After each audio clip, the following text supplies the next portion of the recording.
Bonjour, chers invités. Attends, j'allume. Allume pour elle.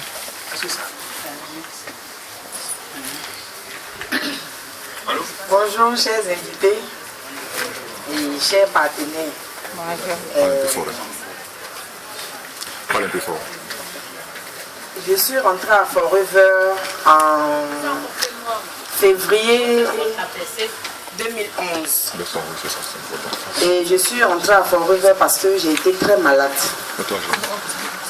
Et de juin 2010 à décembre 2010, on ne savait pas ce que j'avais. Et je suis passée dans plusieurs hôpitaux, fait plusieurs scanners, jusqu'à ce que l'assurance refuse de m'accorder encore de faire des scanners parce que chaque 2 semaines, je partais faire des scanners. Donc il fallait maintenant débourser l'argent pour faire un scanner, il faisait 290 000. Donc en début décembre, c'est là qu'on va découvrir que j'avais un problème des reins. Et je suis allée à l'hôpital ce jour-là, j'ai vu des gens dans la salle, mais je ne savais pas que c'est pour moi qu'ils étaient là. Quand j'ai fini l'analyse, je suis rentrée chez le médecin avec le scanner, avec un CD qui accompagnait. J'ai fait ça au CID et j'ai donné ça au médecin. Il m'a dit, bon, vous attendez. Le temps que je finisse, ça y est la patiente et puis je vais vous prendre. Donc ensuite, il a pris la patiente et il a fini, il m'a invité dans la salle. Je suis rentrée. J'ai constaté qu'il y a 5 autres médecins qui sont rentrés. Et les 5 autres médecins, il y avait un néphrologue, un neurologue, un gynécologue, un généraliste, un anesthésiste, parce que à la suite de l'analyse du CD, on découvre que j'ai des calculs rénaux qui sont dans le rein droit et qu'il faut qu'on m'enlève le rein droit parce que ça commençait à s'infecter. Ça faisait 3 jours, je n'arrivais plus à uriner. Donc j'avais 1 semaine pour réunir 5 millions pour qu'on aille enlever le rein, enlever l'utérus et puis enlever un organe qui en fait est en train de... Bon, un autre organe qui est en train de pousser.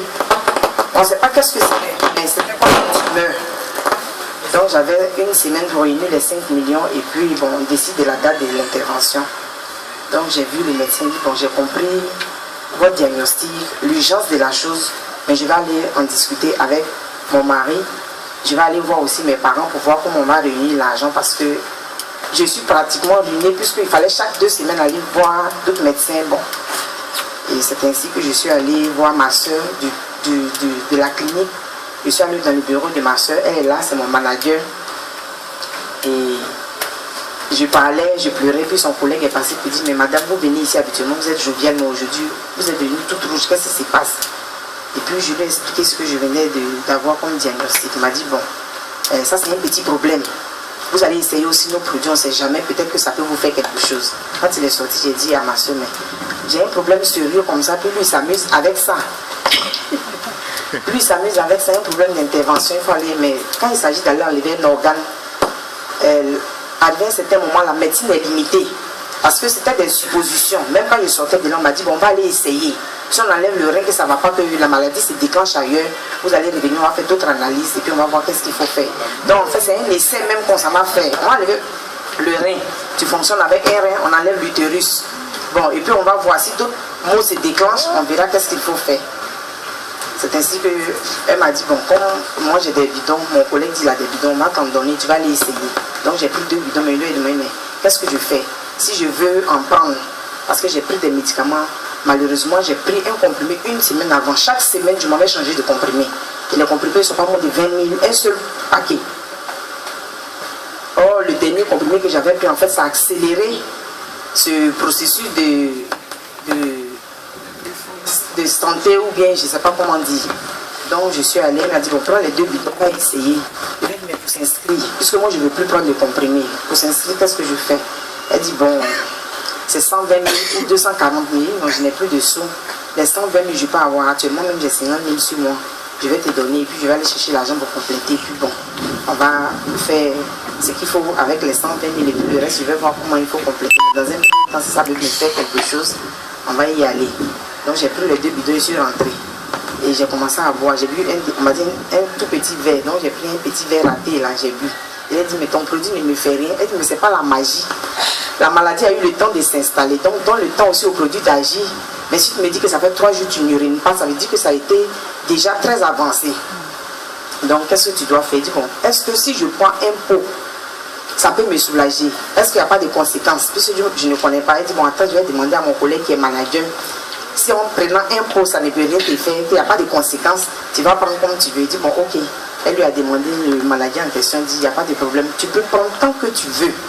Autant de pots que tu veux boire, tu peux prendre. C'est ta poche qui va souffrir, puisque chaque fois, il faut faire sortir l'argent pour en acheter. Mais tant que tu peux boire, il faut en prendre.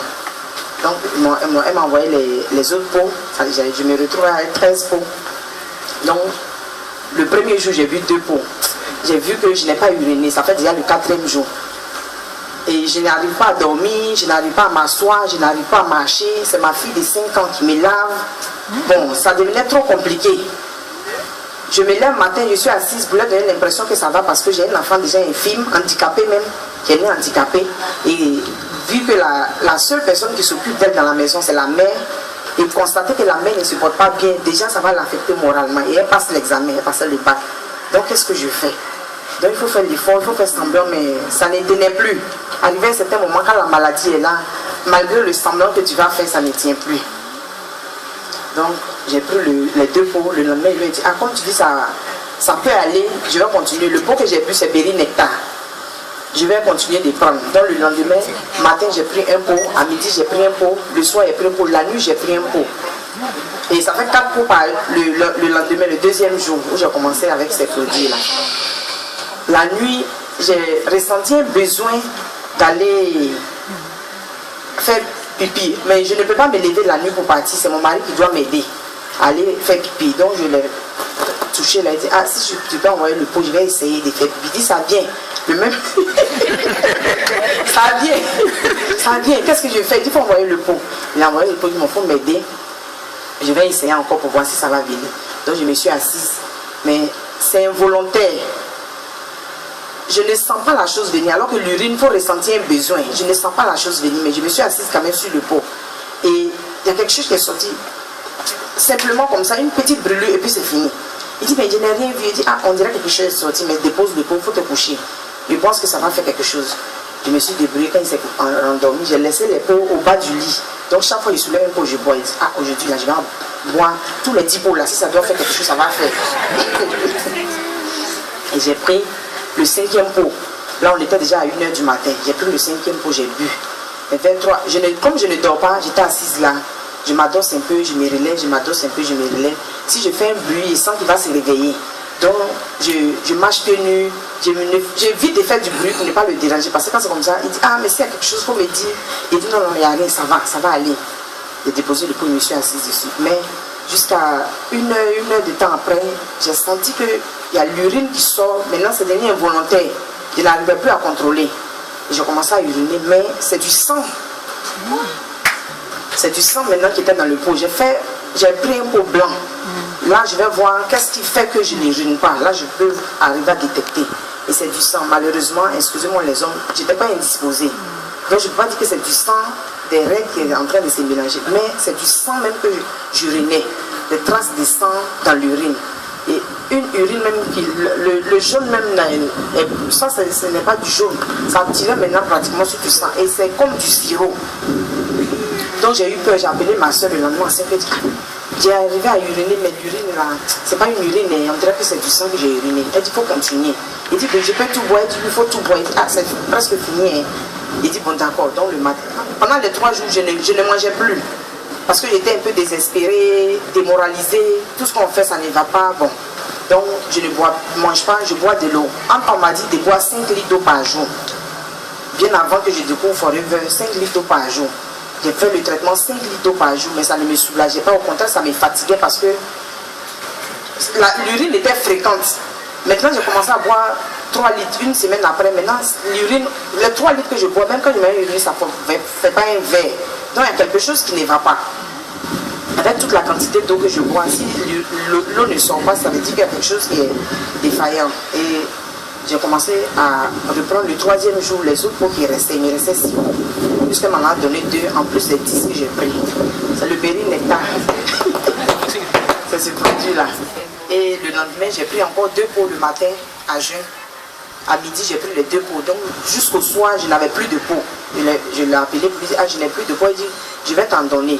Tant que tu aides les 13 pots, qu'est-ce que tu as dit? J'ai déjà, tu veux dire au moins de 3, j'ai dit oui, parce que là, je suis allée un peu uriner. Je sais que ça va déclencher. C'est ainsi qu'elle m'a envoyé d'autres pots. Mais en 3 jours, j'ai fini les 13 pots. Mais Dieu merci. Et tout ce que Dieu fait est bon, c'est par la grâce de Dieu qu'en ce moment précis, on n'aimait pas opérer. Parce que là où je suis arrêtée, je n'ai subi aucune intervention chirurgicale, ni pour m'enlever un organe, ni pour m'enlever un plus, ni pour m'enlever quoi que ce soit. L'intervention n'a pas eu lieu. Aujourd'hui, je me porte bien. Je marche, je fais tout. Chaque jour, je bois le berry nectar. Voilà, je me porte bien. Je suis allée, il y a plus de traces de calcul. Parce que je suis allée faire une analyse pour vérifier si ce que je constate dans mon corps est réel. Je suis allée faire encore une autre analyse pour voir qu'est-ce que s'est passé. Mais Dieu merci, je n'ai aucune trace de quoi que ce soit dans le corps.